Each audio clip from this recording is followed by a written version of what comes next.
Salut à tous, c'est Frenzo et vous êtes les bienvenus sur ma chaîne. Aujourd'hui dans cette nouvelle vidéo livresque, je vais vous parler du tout dernier Hugo Clément, le théorème du Vaquita, alors restez avec moi.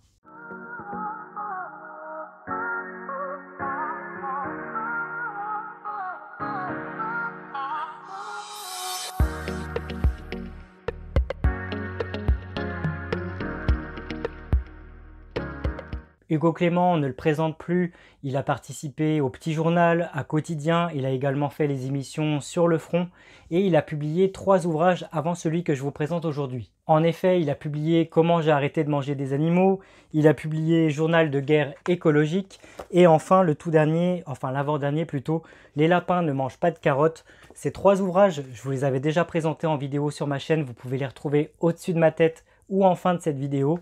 Et j'avais passé un très bon moment de lecture. 3 ouvrages qui étaient selon moi excellents, qui mettaient vraiment en lumière la cause animale, la cause environnementale, avec des sujets vraiment passionnants, des enquêtes vraiment riches et des moments poignants qui m'avaient beaucoup marqué à l'époque. Je vous invite donc à regarder ces vidéos et si vous voulez en savoir plus sur Hugo Clément, je vous invite à aller directement en barre d'infos de cette vidéo. Vous aurez tous les liens pour retrouver l'auteur, en savoir plus sur la cause qu'il défend et vous aurez également des liens pour vous procurer son dernier ouvrage si celui-ci vous donne envie. Petit disclaimer avant de commencer cette vidéo, je ne suis pas là pour vous dire quoi faire de votre vie, je ne suis pas là pour vous dire d'être vegan, végétarien, de défendre la cause animale, etc. Loin de là.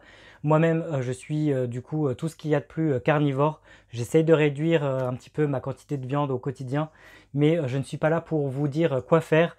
Cette vidéo n'est pas là pour appuyer les propos d'Hugo Clément, mais juste de vous parler de ses écrits. Et aujourd'hui, pour cette 4e vidéo qui lui est consacrée, je vais donc vous parler du théorème du Vaquita.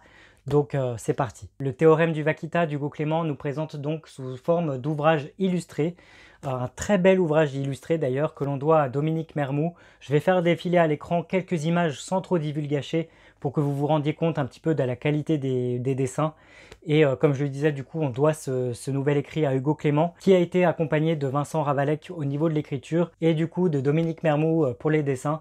Donc nous avons un trio qui est vraiment gagnant pour cet ouvrage illustré, qui est publié chez Fayard Graphique et que je vous recommande à 100%. Mais avant de vous donner ma conclusion quant à cet ouvrage, je vais vous donner un petit résumé sans divulgacher, si c'est toutefois possible. Le théorème du Vaquita, ça reprend un petit peu tout ce que Hugo Clément nous a présenté au fil de ces dernières années. Les combats contre l'écologie qu'il mène, contre la cause animale, que ce soit sa lutte contre les chasseurs, contre la surpêche, la pollution, etc. Tout ce qui a un impact fort sur l'écologie et sur les animaux. Ça reprend vraiment tout ce qu'il a dit dans ses émissions Sur le Front ou ses 3 premiers ouvrages, mais ça a le mérite de le mettre en visuel par rapport à des illustrations. Que ce soit la chasse en forêt, que ce soit la chasse en mer, que ce soit la pollution, que ce soit l'industrialisation des animaux, la protection de la faune et de la flore, notamment des gorilles, etc. Ou encore de l'intelligence animale comparée à celle de l'être humain, la fonte des glaces ou encore l'épuisement de nos ressources, tout y passe. On est vraiment sur des recherches et des informations qui sont détaillées, qui sont fortes et qui sont mises en image de façon intelligente et marquante. Donc voilà. C'est un peu difficile pour moi de vous en parler et de vous donner envie de lire cet ouvrage si vous n'avez pas lu du coup les premiers livres d'Hugo Clément ou regardé ses émissions, parce que ce 4e ouvrage illustré reprend vraiment entièrement tout ce qu'il a déjà dit par rapport à ça. Alors certains vont sûrement dire que c'est du réchauffé, que c'est du déjà vu, que Hugo Clément se repose un petit peu sur ses acquis et qu'on a déjà vu ce qu'il a déjà dit par le passé, ce qui n'est pas tout à fait faux. Mais malgré tout, je trouve que c'est un livre vraiment essentiel. C'est vraiment un livre d'intérêt public et qui a le mérite un petit peu de toucher un petit peu plus de personnes dans son ciblage marketing. Je pense notamment aux enfants ou aux plus jeunes en tout cas, qui peuvent du coup poser des mots sur des dessins, peuvent vraiment mieux se rendre compte de ce qui se passe dans la nature et des problèmes que l'homme cause autour de lui grâce aux images. Des images qui sont impactantes, qui sont fortes, qui sont tristes aussi par moments, qui sont vraiment même horribles on peut le dire, mais qui ont le mérite vraiment de mettre le doigt sur un gros problème, le problème de l'homme et de ce qu'il fait à la nature. Donc en ça c'est vraiment très bien. Hugo Clément, pour vous donner un petit résumé, encore une fois sans trop divulgacher, il va vraiment s'intéresser en profondeur à ce qui se passe dans l'environnement, dans notre environnement, par rapport à la surpêche, par rapport, comme je le disais, à la pollution, par rapport à l'intelligence animale qu'on sous-estime au quotidien, parce que l'être humain, encore une fois, se sent supérieur par rapport à ses capacités intellectuelles. Et Hugo Clément, il essaye de démontrer que les animaux sont plus forts par rapport à nous, par rapport à pas mal d'autres choses, par rapport au système de communication, par rapport à l'intelligence qui leur sont propres. Il essaie de montrer qu'on n'a rien à envier à ces animaux intelligents et qu'ils sont, encore une fois, des êtres sensibles, dotés d'émotions. et que un animal qu'on envoie à l'abattoir, que ce soit un cochon, une vache, etc., va ressentir de la peur, va ressentir énormément de peine, d'angoisse par rapport à ces derniers instants de vie, et que c'est tout simplement inhumain ce qu'on leur fait subir. Et pour en revenir un petit peu au vaquita, puisque le roman graphique s'intitule Le théorème du vaquita, ce qu'il faut savoir, c'est que le vaquita est un cétacé un peu semblable à un poisson, si j'ai envie de dire, un petit poisson dauphin. Il n'en resterait qu'une dizaine aujourd'hui à l'heure actuelle. C'est une espèce qui est en voie d'extinction. C'est une question de jours, de semaines, de mois ou peut-être d'années avant que cette espèce disparaisse malheureusement définitivement. Et en fait, ce qu'il faut savoir par rapport à cette espèce du Vatica, c'est que ce petit dauphin tout mignon, ce petit cétacé vraiment attachant, hyper intelligent, que Hugo Clément justement a rencontré en pouvant nager avec eux dans la mer accompagné de guides, et ben ce sont des cétacés, des animaux vraiment intelligents, vraiment sensibles, vraiment attachants, et que malheureusement ils sont victimes de la surpêche, c'est-à-dire que les pêcheurs, quand ils font de la surpêche comme ils font comme d'habitude, j'ai envie de dire, quand ils pêchent avec leurs filets, etc., lorsqu'ils pêchent malheureusement, dans ce qu'ils essaient d'attraper comme poissons, etc., les vaquitas, je crois qu'il y a un S, hein, les vaquitas au pluriel du coup, sont attrapés dans les filets et sont victimes de cette surpêche, alors que ça ne sert strictement à rien. Et en fait, ce qu'Hugo Clément essaie de démontrer dans son ouvrage, c'est que c'est ça en fait la surpêche, c'est que la surpêche malheureusement elle tue des milliers et des millions, voire peut-être des milliards d'espèces qui n'ont rien à voir avec ce qui vont être pêchées et tuées et consommées au quotidien. C'est-à-dire que quand les pêcheurs vont en mer pour attraper un type précis de poisson pour être cuisiné ensuite, etc., ils vont dans leur filet attraper des millions d'espèces qui n'ont rien à voir avec la pêche et la consommation des gens.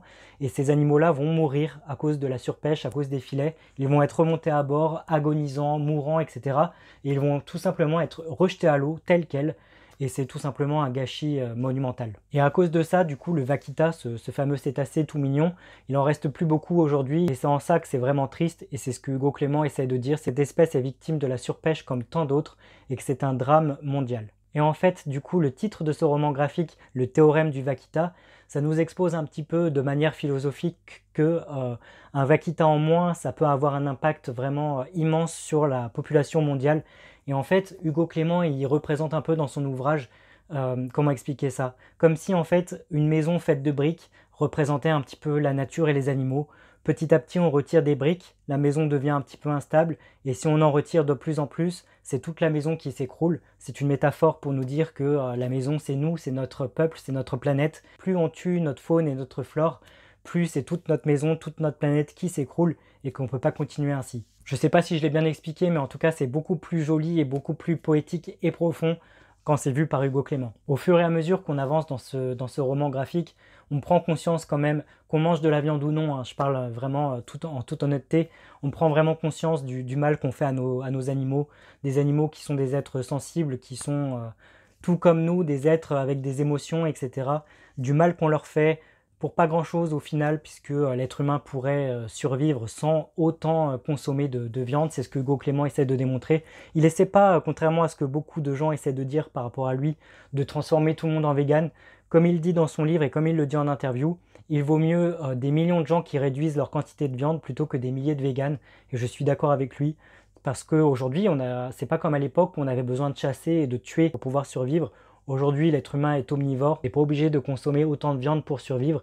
Il suffirait que tout le monde fasse un effort par rapport à ça pour qu'on arrête d'élever et de garder des animaux en cage dans des abattoirs où ils vivent l'horreur H24 pour pouvoir manger, puisqu'on n'en a pas besoin. Et là où c'est marquant, et où moi ça m'a marqué en tout cas, c'est qu'il y a des milliers d'animaux qui meurent par minute, et donc des millions, voire des milliards d'animaux qui sont tués par jour. On a du mal à se rendre compte tellement c'est énorme, mais il y a des quantités et des quantités d'animaux qui meurent tous les jours par millions, qui sont issus d'élevage intensif, qui sont torturés, qui n'ont jamais vécu en dehors de leur cachot, qui sont dans des petits mètres carrés sans pouvoir bouger, ni même se retourner ou se gratter comme les porcs, etc.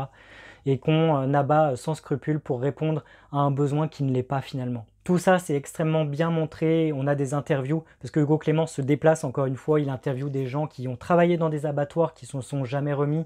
Il interviewe des gens qui essaient de sauver les espèces marines, comme les gens de l'association Sea Shepherd, qui essaient de sauver un petit peu les poissons, les cétacés, etc., et qui sont en danger eux-mêmes en tant qu'êtres humains, puisque en essayant de sauver la faune marine, ils font face aux braconniers qui essaient de les tuer, etc. Ça va vraiment très loin.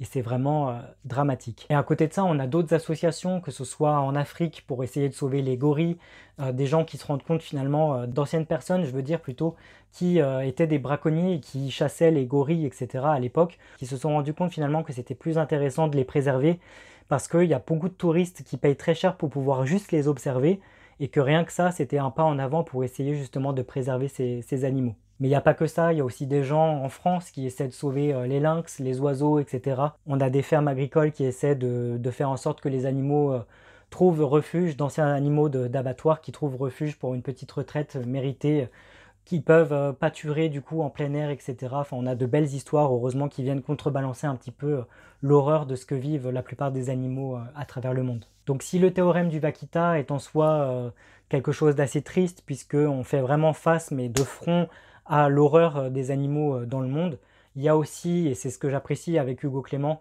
des espèces de pistes, de portes de sortie pour essayer de faire mieux, que ce soit nous, que ce soit par rapport aux politiques, etc. Tout n'est pas aussi sombre, même si on va quand même sur une pente descendante. Hugo Clément, il essaie de dire que si on s'y met tous, on peut réussir à remonter la pente et à sauver nos petites bêtes et nous sauver nous en même temps. Bref, je vais m'arrêter là pour le petit résumé de ce roman graphique, mais il aborde quand même pas mal de sujets hyper intéressants, vachement détaillés, vachement appuyés d'interviews, etc. Et les images les illustrations qui accompagnent du coup le texte sont juste grandioses. Donc c'est parti pour ma conclusion. Ma conclusion, le théorème du Vaquita par Hugo Clément est un super ouvrage. C'est d'intérêt public, encore une fois. Certes, il reprend déjà ce qui avait déjà été dit dans ses 3 premiers ouvrages. Ça reprend également ce qu'on a pu voir dans les émissions sur le front. Donc si vous êtes comme moi, que vous connaissez déjà Hugo Clément, que vous connaissez déjà les causes qu'il défend, que vous avez vu ses reportages à la télé et lu ses précédents livres, il n'y a rien de vraiment très nouveau dans cet ouvrage. Mais, le fait que ce soit mis en image et aussi bien illustré, ça vaut vraiment le coup. Ça vaut vraiment le coup parce que l'impact est d'autant plus fort. Les images, encore une fois, restent en tête. C'est quelque chose, je pense, qui a été voulu par rapport à l'auteur. Et ça marche. Et je pense que ça peut toucher un public beaucoup plus élargi que les adultes, que ceux qui sont pour la cause animale ou non. Ça peut toucher les plus jeunes, notamment les enfants, les adolescents, etc. Et je pense que c'est une très bonne chose. Les illustrations sont magnifiques, les textes qui accompagnent sont poignants, forts et marquants.